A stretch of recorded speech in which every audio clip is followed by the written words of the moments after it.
책 읽지 않고 책 읽기 책책. 네. 그래도 굉장히 불만이 많으시다가 시작하니까 되게 밝게 웃어주니까 감사하시네요. 네, 지금까지 네. 방송용은 방송이니까. 네, 네. 방송은 방송이네요. 유튜브는 유튜브니까 사적인 감정은 이렇게 내려놓고. 네.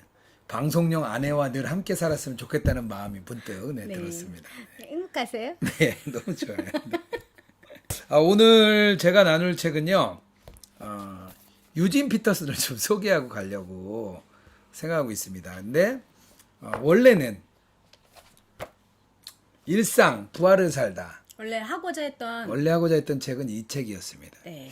그런데 문득 문득. 유진 피터슨을 소개하는데 뭔가 유진 피터슨을 많이 알죠. 메시지 성경. 네. 그죠? 아시죠? 메시지 성경은 성경의 많이 저자죠. 아는데 유진 피터슨이 사실은 아까 얘기하신 것처럼 대중적이진 않다. 네. 어렵다. 내용이 대중적이지는 않아요. 유진 피터슨 책이 메시지 어려워요? 성경을 제외하고는. 네네. 그래서 제가 이게 먼저 유진 피터슨을 소개하는 책을 소개해야 되겠다. 네. 유진 피터슨을 소개하기 위해서 소개하는 책을 소개합니다. 네. 그 책이 뭐냐면 유진 피터슨 읽기. 읽기. 바로 이 책입니다. 네, 어디 출판사에서 나온 건가요? IBP에서 나왔고요. IBP. 양혜원이라는 우리 번역가님인데요. 우리 번역가님이 유진 피터슨 책 한 10권 정도 번역을 하셨대요. 사모님이시죠? 예, 사모님이시고 소제목이 삶과 영성에 관하여라는 내용이고요. 유진 피터슨을 소개하는 책이에요. 근데 사실은 어떤 사람의 책에 접근할 때 제일 먼저 읽기 좋은 게 뭐가 있냐면요. 전기. 네. 그 사람의 전기를 먼저 읽는 거예요. 그리고 이 사람이 어떤 사람이구나. 그래서 그 사람을 이해하고요. 그 다음에 그 사람의 대표작을 읽는 거예요. 네. 그래서 이분의 대표작이 뭐다? 그러면 유진 피터슨 대표작은 뭐죠? 영성 시리즈. 그건 너무 어려운데요. 물총새. 물총새 아닌가요? 물총새에 불이 붙다. 물총새에 불이 맞나요? 붙다. 네. 네, 맞습니다. 그런 책을 읽는 거예요, 대표작. 그리고 그건 근데 몇 가지를 대표적이라고 읽어나가는 하기엔 거죠. 너무 좀 힘든데요. 물총새는 설교 시리즈잖아요. 근데요, 그것도 대표작이라고 할 수 있는 게 왜냐하면 그 물총새에 불이 붙듯이라는 그 내용 자체가 유진 피터슨이 갖고 있는 신학을 다 얘기해줘요. 네네. 그렇네요. 그 책은 거기서 읽으세요. 더는 제가 소개하지 않겠습니다. 네. 하여튼 그래서 이 책을 오늘 제가 소개하게 됐다. 이해하셨죠? 네, 이해했습니다. 네네네. 유진 피터슨 어떻게 생각하십니까? 이런 뜬금없는 질문 네네. 받을 때마다 되게 당황스럽네요. 그래도요. 뭐 좋게 어떻게- 생각합니다. 좋게. 감사합니다. 그래도 많이 읽으셨잖아요. 꾸준하게 유진 피터슨 책을 들고 다니시던데요. 네, 유진 피터슨의 책은요. 좋아요. 네네. 근데 보면 꼭 이렇게 책이 중간을 안 넘어가는 것 같아요. 네. 늘 중간까지는 책이 꽂혀 있다가 네. 제가 읽으려고 보면 뭔가 중간에 있어서 나 읽고 있다 그래서 제가 못 읽고 네. 그런 게 많았던 것 같아요. 네, 왜 근데 저는 그러십니까? 유진 피터슨의 책이 좋은 게 사실 유진 피터슨의 신학에 대해서는 아직 영성 시리즈를 다 읽어보지 않았기 때문에 현실. 다윗 현실과의 색인가요? 네네. 그첫 번째 2편이에요, 그거. 예, 2편이에요? 2편인가 3편이에요. 네, 그거 한 권 읽고 조금 포기할 뻔했어요. 포기할 뻔하고 이제 물총새에 불이 붙듯을 읽고 사실은 그 다음에 유진 피터슨 일기를 읽었는데 그리고 일상 부활을 살다가 이제 저는 이제 순서대로 유진 피터슨의 책을 읽은 거죠. 근데 유진 피터슨의 저는 초입 부분에 무슨 설교를 하든 그리스의 초입 부분에 그런 뭐라 그러죠? 좋은 내용. 내러티브? 내러티브가 참 좋아요. 아. 그러니까 저는 유진 피터슨이 약간 목회자나 신학자라기보다는 되게 작가적인 그런 능력, 작가적인 그런 능력 기질이 좀 뛰어나다. 그러니까 보면요, 유진 네. 피터슨은 교수도 오래 했고요. 네, 목회도 오래 했어요. 네. 그래서 두 가지가 다 녹아 있어요. 신앙적으로도 깊이가 있고 네. 목양적인 개념도 있고 신학적인 개념도 있고 그래서 사실 유진 피터슨 책을 읽으면은요 다양하게 다 할 수 있어요. 근데 아까 말대로 영성 시리즈 조금 어렵습니다. 네. 영성 시리즈 조금 어렵고요. 나머지 책들을 오히려 좀 읽어 나가면 어렵지 않은데 영성 시리즈부터 대표작이라고 생각하고 그거부터 읽으면 바로 나가 떨어지죠. 네, 바로 나가 떨어질 것 같아요. 마틴 로이드 존스 목사님의 대표작이 뭐냐 그러면 로마서죠. 로마서죠. 14권. 땅 뿅 나가 떨어지죠. 그렇죠. 에베소서 강해. 이런 거 읽으면 네, 나가 네, 떨어지죠. 네. 그래서 아 로이드 존스 목사님은 나에게 먼 산이구나 이렇게 생각하시는데 뭐 부흥이라든지 하나님 나라 이런 거 먼저 네, 읽으면 네. 마음이 뜨거워져서 그 다음에 읽잖아요. 이것도 비슷합니다. 그래서 저는 오늘 양혜원 작가님이 쓴 유진 피터슨 읽기를 좀 소개하려고 합니다. 유진 피터슨은 더 소개 안 하고요. 양혜원 작가를 제가 좀 소개할게요. 양혜원 작가님이에요? 아니면 번역가님이세요? 번역가인데요. 네. 책을 한 2권 썼어요. 아, 네네. 책을 쓰긴 쓰셨구나. 그리고 한 60권 정도 꾸준히 번역을 하셨고 우리 특히 이 유진 피터슨 목사님의 주 번역가예요. 네. 많이 번역을 하셨어요. 사모님이시고 또 뭐 공부도 많이 하신 것 같아요. 그리고 좀 글이 따뜻해요. 네. 한번 좀 소개를 좀 해보고 넘어가겠습니다. 네. 이 정도 소개하죠. 뭐 서울대 나오셨네요. 똑똑하시다. 네네네. 그리고 네, 라브리에서 오. 자기가 새롭게 굉장히 한국 라브리에서 어. 자기의 신앙을 새롭게 네. 다시 재구성했다 뭐 그런 얘기 있고요. 좀 이따 좀 더 재밌는 얘기들이 나와요. 설명을 좀 드리고 들어가는 글이 있고요. 1부에 유진 피터슨의 세계. 유진 피터슨을 만났어요. 실제로 가서 만나요. 아, 네. 그리고 2부에서는 유진 피터슨 읽기. 이 땅으로 이제 한국에서 어떻게 번역되고 유진 피터슨이 어떻게 읽히느냐 뭐 그런 이야기를 좀 하고 있습니다. 목차 제가 늘 중요하다고 말씀드립니다. 목차를 보면서 책을 따라가면 훨씬 좋다. 그 이야기를 좀 하고 싶고요. 양혜원 작가님이 98년부터 12년까지 15년 동안 열정을 번역을 하셨대요. 그리고 번역하면서 우리 작가님이 갖고 있는 2가지 염두에 뒀던 게 있는데요. 지금 뭐 서칭하실 건가요? 제 얘기 안 들으시고. 네, 네. 들으면서 하고 있어요. 예, 네. 알겠습니다. 뭐 다 되시니까. 네, 다 돼요. 멀티가 멀티로 되니까. 돼요. 네. 2가지 유진 피터슨이라는 저자 그리고 그 글을 읽는 한국 이 2가지를 늘 생각하면서 번역을 하셨대요. 그런데 아무래도 영어를 모국어로 하는 독자들을 위해 쓴 책이기 때문에 조금 한국적인 맥락에서는 좀 안 맞을 수 있다. 근데 진짜 맞아요. 왜냐하면 저도 느끼는 게 한글로 쓴 한국 저자의 글은 잘 읽혀요. 네, 잘 뭐 읽죠. 술술 읽혀요. 네네. 근데 아무래도 번역서는 어려워요. 한계가 있다. 어떻게 생각하십니까? 네, 책을 읽다 보면 아무래도 번역서하고 한국 저자가 쓴 책하고는 읽는 속도, 이해도에 따라서 많이 읽는 속도가 달라지죠. 그렇죠. 많이 다르죠. 네. 속도가 진짜 다른 것 같아요. 네네. 번역서를 읽고 어려우신 분들은 그냥 뭐 당연하게 생각하시면 돼요. 좀 어렵다 이렇게 생각하시면 되고요. 이 책을 쓰면서 영성 시리즈 회고록을 참고하셨대요. 이 책을 쓰기 위해서 네네. 참고하셨기 때문에 나오는 내용들이 조금 사실 좀 어려워요. 영성신학 시리즈는 사실 어렵거든요.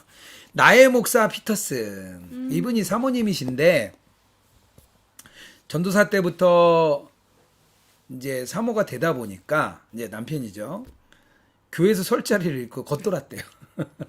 되게 이해되십니까? 공감이 네네. 되네요. 우리 사모님으로서 좀 이해가 되실 것 같고요. 우리 리틀주드님. 네. 우리 이름 소개 안 했네요. 네. 네. 저 홍정호 목사고요. 저는 리틀 주드입니다. 네. 겉돌 때 영적으로 공급하는 책이 자기가 번역하던 책이고 바로 유진 피터슨 목사님이었다. 이렇게 얘기를 합니다. 유진 피터슨 목사님도요. 이렇게 얘기를 해요. 회고록에서 알렉산더 화이트를 내 목사로 취임시켰다. 이렇게 표현을 해요. 그래서 일요일 아침마다 강단에 설 때 이 알렉산더 화이트 목사님의 설교를 먼저 읽고 그리고 설교로 올라갔대요. 그러니까 뭐 진짜 나의 목사님이죠. 영적인 스승을 뭐 꼭 뭐 담임 목사님이 제일 좋은데 그렇지 네. 않은 경우도 있을 수 있죠. 우리 리틀 주드님은 나의 목사로 취임시킨 분 있습니까?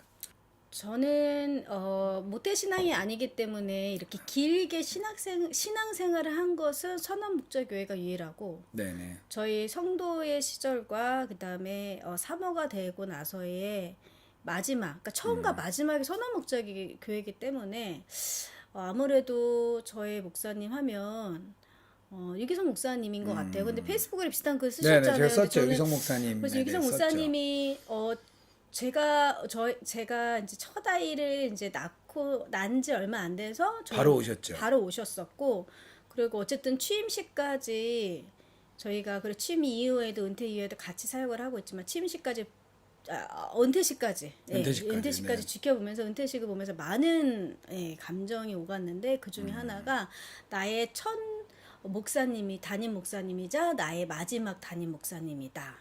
그러네요. 그때 그런 네, 마음이 네. 들더라고요. 그래서 은퇴식이 굉장히 저한테도 남달랐던 것 같아요. 그래서 나의 목사님은 유기성 목사님이시죠. 네네. 그러니까 나의 목사님이 계시는 게 참 좋고요. 그리고 꼭 살아계신 목사님이 아니더라도 책으로 만나는 영적인 스승을 나의 목사님으로 사귀는 것도 너무 좋습니다. 저에게도 이제 살아계신 유기성 목사님이 저에게 나의 목사님이시고 또 한 분을 선택하라고 한다면 저는 마틴 로이드 존스 목사님. 네, 저도 라틴 로이드 존스 목사님이 예전에 저한테 많은 영향을 주셨는데 저는 네네. 좀 약간 무서워요. 요즘엔 다시 읽으면서 되게 딱딱하고 약간 무섭다. 딱딱하시죠. 예. 네네. 그래도 저에게도 아직도 이제 언제든지 가면 만날 수 있는 뭐 약속도 잡을 필요도 없죠. 시간을 낼 필요도 없어요. 열면 만날 수 네. 있는 분. 네, 그런 분을 특히 책으로 이렇게 만나면 좋죠. 한국뿐만 아니라 뭐 역사적으로 기독교에는 그런 일들이 많아요. 그래서 영향을 받고 또 영향을 받고 이렇게 되는 거거든요. 그래서 나의 목사님을 정하시면 좋습니다. 저는 피터슨 목사님을 좀 소개해 드리고 싶어요, 오늘. 네. 그 피터슨 목사님이 사는 집에 이 작가님이 찾아가요. 양혜원 이제 번역가님이. 제가 거기가 어딘지 확인해보려고 검색을 했는데 버몬트 맞나요? 버몬트예요. 아, 버몬트. 네. 네네. 되게 멋있어요. 사진이 있습니다. 네, 이 그래서 책에 저 보면 버몬트에 대한 사진이 표현이 있어요. 여기 네, 표현이 네, 나오는데 네. 그게 너무 목가적인 표현이 너무 좋았었어요. 그래서 버몬트를 정말 가보고 싶다. 그런 이거 생각이 사진 하나 들었어요. 요거 보일 것 같은데요. 요거 네네. 이렇게 요거 너무 멋있죠. 요런 네네네. 요 보일까 사진 뭐 모르겠네요. 보일지 모르겠지만 책을 사시면 보여요. 네. 너무 멋진 집이 있습니다. 거기서 만나서 물었대요. 이제 궁금한 게 있었는데 두 가지를 이제 물어봐요. 뭐 여러 개 물었겠죠. 중요한 거 두 가지를 여기서 얘기하는데 종파라는 게 뭐냐? 종파적이라는 거. 그게 뭔지 이제 궁금했대요. 번역을 하면서 뭐 종파라는 거는 뭐 이제 섹트를 얘기하죠. 섹트. 이제 보통 이제 사회학적인 용어 아닌가요? 네, 종교 사회학에서 섹트를 뭐라고 얘기냐면요. 소수. 네. 그러니까 큰 그 가지에서 나온 소수를 섹트라고 그러고요. 예를 들면 웨슬리 목사님이 감리교 운동, 메소디스트 운동을 할 때 섹트가 됐어요. 근데 이 섹트가 자라면서 커지면 기존 종파가 되는 거거든요. 네. 그래서 요 섹트를 얘기하는데 여기서 뭐라고 얘기했냐면 특정한 삶의 방식을 기독교적인 것으로 받아들이는 거. 그러니까 이제 담을 높이 쌓는 거예요. 섹트라고 표현할 때 담을 쌓아서 우리 것만 더 바르고 우리 것만 더 중요하다 이렇게 생각하는 거죠. 뭐 그런 것들을 얘기했고요. 그걸 좀 질문을 했대요. 그래서 뭐 종파적인 배경에 자랐는데도 불구하고 이런 표현은 이렇게 뭔가 닫힌 공동체에 있었는데도 불구하고 나는 굉장히 뭐 장로교에서 또 안수를 받잖아요. 그래서 좀 이렇게 많이 넓어졌다 뭐 그런 얘기가 나오고요. 또 하나는 이제 아내에 대한 이야기를 해요. 사모님이다 보니까 자기도 그게 힘들었대요. 그래서 물어본대요. 그래서 아내 젠 사모님은 이제 어땠냐. 늘 네. 이제 남편 목사님과 함께 있는 젠 사모님의 소명은 뭐냐 그랬더니 그냥 아내는 그냥 하나님을 섬기기를 바랐을 뿐이고 그렇다고 자신이 직접 사역하고 싶지는 않았다. 저랑 비슷하네요. 제가 그래서 우리 네. 리틀 주드님 생각이 네. 좀 났습니다. 뭐 그런 이야기들이 앞에 나와요. 가서 만나니까 너무 특별했다는 거예요. 하루 묵었대요. 좋았겠다. 우리도 메일 보내서 한번 갈까요? 돌아가셨잖아요. 돌아가셨죠? 네. 네. 1938년생이시니까. 네. 얼마 전에 돌아가셨어요. 32년생이시네요. 네. 얼마 안 되셨어요. 네, 안타깝네요. 교계 뉴스 자주 보시면서 네네. 그거는 깜빡 잊고 기억이 안 났어요. 또 이렇게 팀켈러 목사님 서거하셨잖아요. 진짜요? 네, 돌아가셨어요. 얼마 호스피스로 간다고 얘기는 나왔는데 또 오늘 아버님이 아니에요? 아니요, 오늘 돌아가셔가지고. 팀켈러 목사님이? 팀켈러 목사님. 그래서 많은 글들이 페이스북에 올라오더라고요. 아. 저도 이제 팀켈러를 읽는 중입니다. 책을 읽고 입문을 하려고 했는데, 네, 좀 그렇게 안타깝네. 되셨구나. 돌아가셨고요. 유진 피터슨의 세계가 나오는데요. 유진 피터슨은 하여튼 살아내는 데 목적이 있어요. 딴 거 없어요. 부활을 살라라는 책에서 이렇게 얘기합니다. 성숙한 그리스도인의 삶에서 은혜와 일이 조화를 이룬다. 성숙한 그리스도인 삶은요, 은혜와 일이 조화를 이룬다. 그리스도인의 삶에서 그 어느 것도 일과 별개로 성숙하는 것은 없다. 일과 별개로 성숙하지 않는다는 거예요. 그래서 그 삶은 존재와 행위가 나누지 않는 일치의 삶이다. 저는 이 유진 피터슨 목사님 참 좋은 게요. 영성가인데 네. 어떤 영성가냐면요. 현실에 발디딘 영성가예요. 네. 그건 대표적인 좋아요. 영성신학 시리즈 현실에 뿌리박힌 영성, 네. 그 다윗, 네, 그 시리즈가 제일 유명하지 않나요? 그게 이제 영성 시리즈 중에 이제 네. 하나죠. 그래서 네네. 그 시리즈가 쭉 있는데요. 그 시리즈에서 기독교 신앙은 삶에 철저히 통합되어 있다. 그분들의 네. 삶과 신앙은 서로 단절 없이 이어져 있다. 그래서 영성 시리즈 책을 내면서요.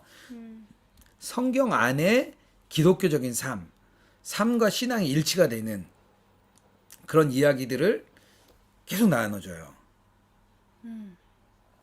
유진 피터슨이 하고자 하는 얘기는 결국에는 그렇게 이제 일과 삶이 떨어지지 않았다는 거. 신앙과 삶이 떨어지지 않았다고. 존재의 이야기를 해요. 행위가 하나다. 그게 물총새에서 얘기하고 싶은 거였잖아요. 물총새에 불이 붙듯. 맞아요. 네. 네. 그 시를 얘기하죠. 네. 그 시를 얘기하면서 또 설명해 주죠. 갑자기 되게 반짝반짝해지셨네요. 제가 그 부분 물총새 앞부분에 되게 되게 앞부분에 열심히 감명 집중해서 있게 많이 읽고 읽고. 뒤에는 약간 흐릿해졌거든요. 근데 그 네네. 부분은 굉장히 흥미롭게 읽었던 기억이 나고 일상 부활을 살다 한 3번 정도 읽었던 것 같아요. 근데 그래요? 기억이 전혀 안 나는데 그거 하는 한마디는 기억이 나요. 지금 찾아놨는데 Let's get on with life. 뭡니까? 이게 삶을 살아라. 부활을 살아라. 부활을 살아라 그런 말은 아니. 그런 Let's 뜻인데 get Let's on. get on with life. 그러니까 삶을 살아라. 삶을 살자. 그러니까 어떤 신앙과 삶과 분리된 라이프가 분리된 게 아니라 라이프대로 네. 잠깐만요. 그거 레츠게론 이거를 한번 저기로 구글 번역기로 돌려주세요. 근데 그 의미는 잘 안, 이 의미가 저도 맨 처음에 보면서, 이게 이런 뜻이 맞나? 근데 여기 왜 아이와 할머니가 대화하는 그런 내용이 네네. 있잖아요. 거기에서 아이가 얘기했던 말이었던 것 같아요. 지금 영어로 굉장히 좀 이렇게 멋지게 보이려고 그러시다가 지금 약간 말리신 거 아니에요? 약간 그런 감이 없지 다음 주에 않았지만. 이거 그만하세요. 다음 네. 주에 얘기할 거예요. 네. 오늘은 그게 아니에요. 오늘은 유진 피터슨 읽기예요. 네. 유진 피터슨이 나쁜 삶을 얘기해요. 뭐 어떤 걸 나쁜 삶이라고 그러냐면요. 무기력한 삶, 네. 개인주의적 자안에 갇힌 삶, 네. 지루하고 무미건조한 시시한 삶이다. 나쁜 삶은. 그래서 나쁜 삶을 바르게 생각하고 잘 예배드리는 사람도 그렇게 살 수 있다. 실천이 떨어지면 안 된다. 그 얘기를 하는 겁니다. 영성에 대한 오해가 있어요. 영성을 3편에 보면 뭐라고 나오냐면요. 인내하며 현장에서 인격적으로. 영성이라는 거는요. 이 세 가지가 있다는 거예요. 인내하며 현장에서 인격적으로. 근데 영성이라는 말이 너무 이렇게 뭔가 이렇게 붕 떠 있는 일상적이고 육체적인 활동과는 별개의 것으로 생각한다. 네. 이거 잘못된 거예요. 그게 아니에요. 영성이 그런 게 아니에요. 네. 성경 읽고 기도하고 교회 생활 열심히 하면 뭔가 영성이 있는 것이 것처럼 아니라. 그런 거 아니라는 거예요. 그게 이제 오해인데 그게 엘리트적인 태도를 취하는 영성이다. 그래서 뭐 금식하고 철회하고 기도하고 막 이런 사람들이 제일 영적인 사람이고 그렇지 않은 사람들은 영적이지 않은 사람이다. 이렇게 생각하는 것 자체가 오해라는 겁니다. 인내하며 현장에서 인격적으로 되게 의미가 있는 것 같아요. 각각마다. 네네. 각각마다 의미가 있어요. 근데 지금은 이 영성이라는 게 너무 많이 혼재되어 있다. 그런데 그럼에도 불구하고 피터슨 목사님은 그래도 이런 관심을 갖는 것 자체가 너무 좋다. 영성에 대한. 네, 영성에 대한 관심 자체가. 그리고 그게 좋다는 거예요. 긍정적이다. 네. 왜냐하면 어쨌든 사람들 안에 그런 영적인 갈망이 있다는 게 드러나기 때문에 그게 굉장히 긍정적이라고 이야기를 합니다. 네. 그렇게 이제 얘기를 했고요. 그래서 어떻게 바로잡을 거냐? 이 오해를 영성에 거를 대한 오해를 어떻게 바로잡을 것이냐? 피터슨이 제시하는 용어가 하나 있어요. 뭘 것 같습니까? 플레이? 사람 이름이에요. 사람 이름? 사람이라긴 좀 그런데. 뭘까요? 네. 예수님. 지저스. 네, 지저스 크라이스트. 네. 네. 예수님이라는 용어를 가져옵니다. 왜냐하면 예수라는 용어는요, 산만하고 모호하고 빈틈없고 분명하고 명명백백한 초점 속으로 우리를 쫙 모아준다. 이렇게 표현을 현실 하나님의 세계에서 얘기를 해요. 왜냐하면 예수님 자체가 실제 땅에서 실제로 어떤 시기에 실제로 사셨던 구체적인 인간의 이름이기 때문입니다. 그래서 그 이름에 영성에서 이렇게 많이 나타나는 추상화를 거스릴 수 있는 힘이 있다. 그래서 유진 피터슨의 영성 시리즈는 예수님의 삶과 언어 이 두 가지에 굉장히 관심이 있고 주목을 가집니다. 되게 좋죠. 어제 해결이 되는 것 같습니까? 그런 저는 오해에 대한 약간, 해결? 네, 그냥 좀 약간 전율이 왔어요. 네, 그러니까 부활 예수님 이렇게 막막하게 우리가 생각할 때가 많은데 예수님처럼 산다는 건 뭘까 되게 막막할 때가 많은데 그냥 현실 안에 뿌리내린 영성의 그런 압축적인 이미지를 예수님 그리고 진짜 역사적으로 사셨고 그다음 다시 부활하셨고 그 모든 것이 어쨌든 성경의 말씀 안에 있잖아요. 맞아요. 우리가 모른다고 할 수 없구나. 네, 모른다고 현실에서 어떻게 신앙으로 살아가야 되는지 외면할 수 없는 증거이자 네네, 맞아요. 네, 모델이 딱 예수님이다. 제가 사역하는 그 우리 예수동의 일기 사움의 이름이 영성일기였어요. 네네. 공격이 너무 많았어요. 뭐 가톨릭이냐, 네. 그거 뭐냐, 뭐 해가지고. 저는 아직도 영성일기가 되게 입에 많이 많이 배가지고 배웠죠. 예, 예수 동행 일기 너무 길니까 영성일기 저도 잘못 나올 때가 많은데 저는 사실 영성일기라는 말이 더 좋은 것 같아요. 네, 근데 아예 뭐 그걸 싫어하는 분들도 계시니까 그래서 예수 동행이다. 그리고 저희도 예수님이라는 이름을 명확하게 갖고 오니까 오히려 더 이해가 좀 쉬워졌어요. 네. 유진 피터슨이 말하는 영성신학은요, 성경과 예수 그리스도를 통해서 우리가 이해한 것을 평범한 일상에서 살아내는 것이다. 그러니까 성경과 예수님을 통해서 우리가 이해했잖아요. 그거를 평범한 일상에서 살아내는 게 영성이라는 거예요. 그래서 기독적인 삶과 일치한다. 그래서 영성신학의 주제는 곧 삶이다. 그러니까 영성 그러면 삶 그렇게 이해하시면 돼요. 네. 우리가 이 세상에서 어떻게 살아갈 것인가. 뭐 우리 모델이 있어야 되잖아요. 롤모델. 예수님이라는 롤모델을 따라서 살아가는데 어디까지 가야 되냐? 하나님이 만드신 아름다운 원형 그 자체. 원형의 그 우리가 하나님 처음 만드실 때 우리를 창조할 때 만들었던 원형 있잖아요. 거기까지 가는 거죠. 제가 좀 표현이 더 좋지 않았나요? 잠깐 딴 생각하고 있어서 잘 못 네, 들었어요. 알겠습니다. 네, 네. 약간 좀 초점이 흐려지신 것 같아요. 알겠습니다. 네. 하나 더. 이러한 삶을 살아내는 특징이 무엇이냐? 두 가지가 있는데요. 인격과 관계입니다. 네. 인격성과 관계. 뭐 이해되시죠? 뭐 인격은 인격이고 관계는 관계잖아요. 제 초등학생이 아닌 이상 다 이해할 수 있는데 자꾸만 그게 얘기할 때마다 이해되시죠? 이렇게 물어보면 진짜 기분 나쁠 것 같다. 살짝 기분 나빠지려고 그래요. 근데 이거는 제가 책 읽지 않고 책 읽는 사람들에게 던지는 질문이에요. 아, 그래요? 자꾸만 저한테 대표로 나와 계신 거예요. 아래 몰라 이런 식으로 계속 얘기하니까 좀 약간 기분이 나빠지려고 모르는 게 아니라 그냥 대표자로 아, 나오셨기 네, 네, 때문에 제가 알겠습니다. 설명을 하고 이해를 하셨냐. 네, 이해가 되었습니다. 네, 우리 같이 우리 시청하시는 분들 이해되셨죠? 네. 자, 더 중요한 거 4개의 단어로 나누겠습니다. 네. 3 얘기했죠. 인격 얘기했죠. 인격, 인내 인내. 어디서 해주냐? 현장에서. 근데 아까 3가지라고 그랬는데 4가지라 인내? 그랬어요. 아니 처음에는 인내, 현장, 인격 이렇게 3가지만 얘기하셨어요. 뭐가 추가됐죠? 3.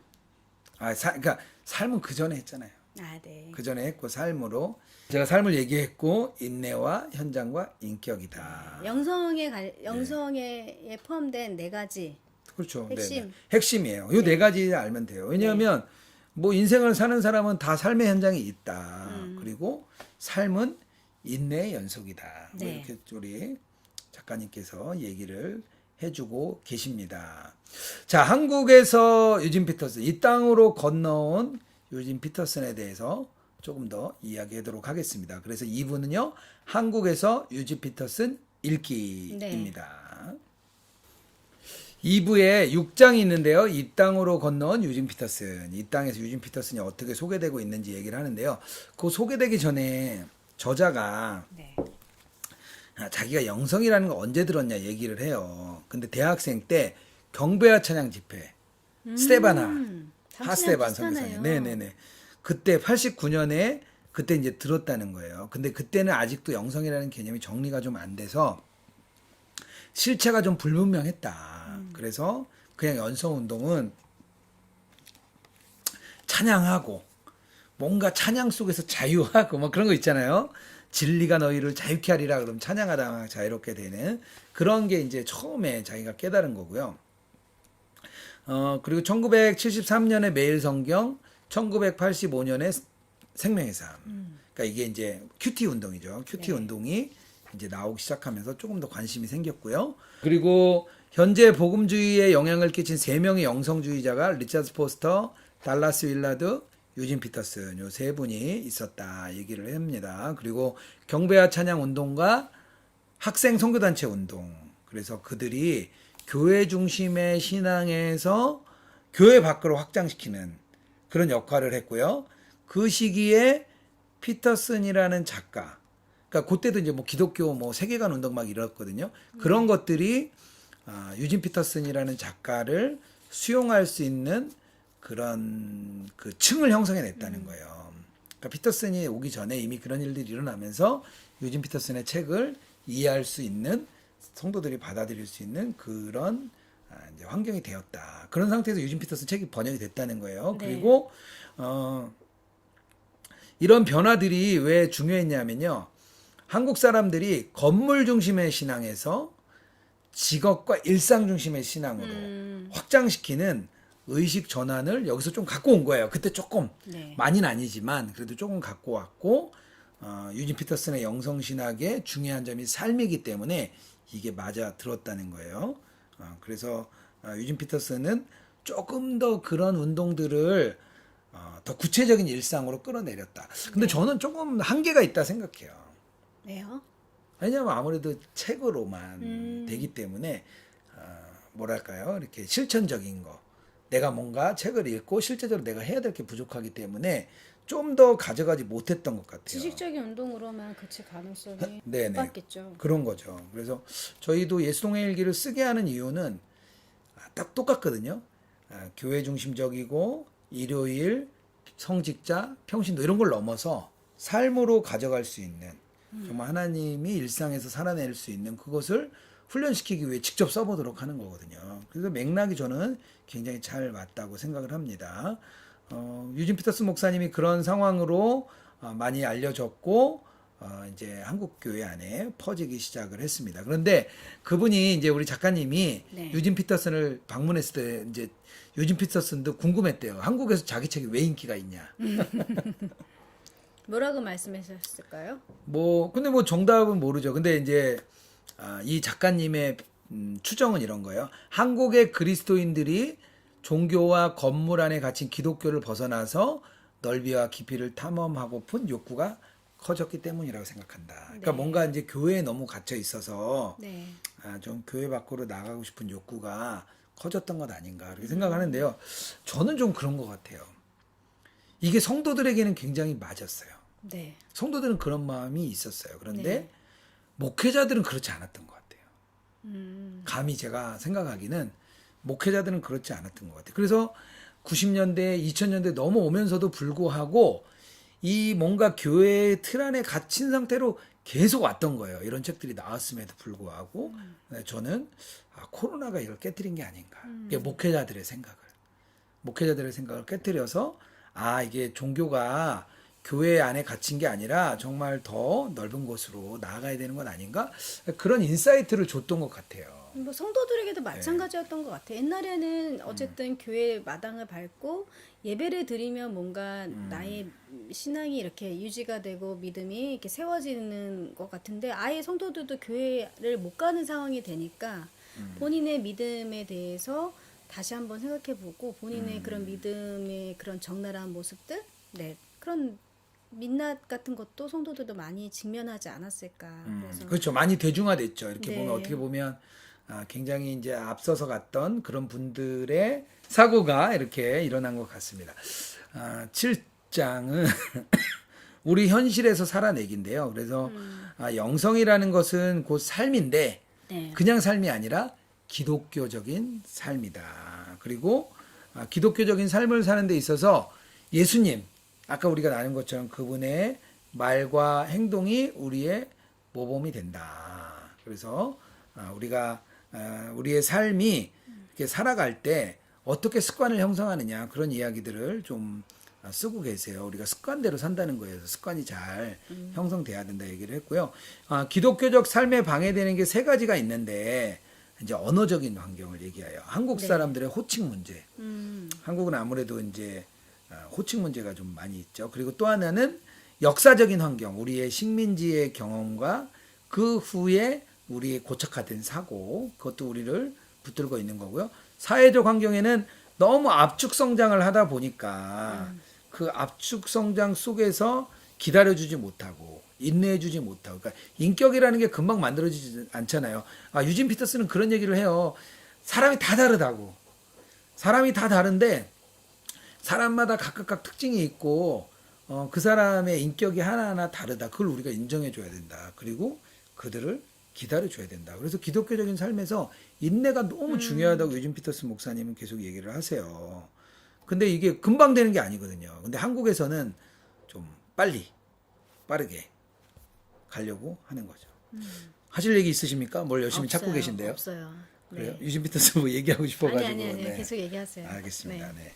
그래서 마지막으로 목회 현장을 돌아보면서 마지막 얘기가 유진 피터슨도 미국 사회에서 일반적인 목회자는 아니었다는 거예요. 예외적인 목회자였고 예외적인 글을 썼다. 미국 그리고 현장에서도 네네, 미국 현장에서도. 그래서 미국의 기독교 문화를 바꾸려고 많이 애를 썼습니다. 그분의 이야기를 이제 미국에서도 많이 이제 들려주는 거죠.